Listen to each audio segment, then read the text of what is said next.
ഇതറിഞ്ഞിട്ടും നിങ്ങൾക്ക് ട്രൈ ചെയ്ത് നോക്കാൻ തോന്നില്ലെങ്കിൽ മേ ബി ഇത് നിങ്ങൾക്ക് തന്നെ ഒരു ലോസ് ആയിരിക്കും.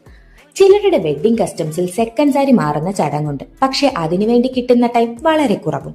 അപ്പോൾ എന്ത് ചെയ്യും? മോസ്റ്റ്ലി എല്ലാവരും സെയിം മേക്കപ്പ് ആർട്ടിസ്റ്റിനെ തന്നെ വീണ്ടും ഹയർ ചെയ്യും, അതും 5,000+ കൊടുത്തിട്ട്, just for that one change. പക്ഷേ ഒരു ചോദ്യമുണ്ട്, അത്ര എക്സ്പെൻസ് റിയലി ആവശ്യമുണ്ടോ? സാരി പ്രീ പ്ലേറ്റിംഗ് ചൂസ് ചെയ്താൽ അല്ലെങ്കിൽ ഒരു പ്രൊഫഷണൽ സാരി ഡ്രേപ്പിംഗ് ചൂസ് ചെയ്താൽ അത് മാത്രം മതിയാകും same elegant look without that much spend.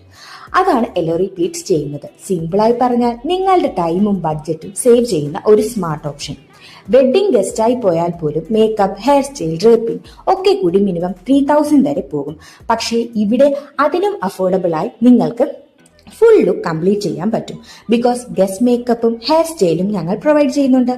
So everything in one place. Simple and easy. ഇതൊക്കെ കേട്ടപ്പോൾ ഒരു ഡൗട്ട് വരുന്നില്ലേ? ട്രൈ ചെയ്താൽ എങ്ങനെയിരിക്കും? അതുകൊണ്ട് വൺസ് എൻക്വയറി ചെയ്ത് നോക്കൂ. നിങ്ങളുടെ റിക്വയർമെന്റ്സ് പറയുക. ബഡ്ജറ്റിൽ ഫിറ്റ് ആകുന്ന ബെസ്റ്റ് ഓപ്ഷൻ ഞങ്ങൾ സജസ്റ്റ് ചെയ്യാം. അതാണ് ഞാൻ പറഞ്ഞത്.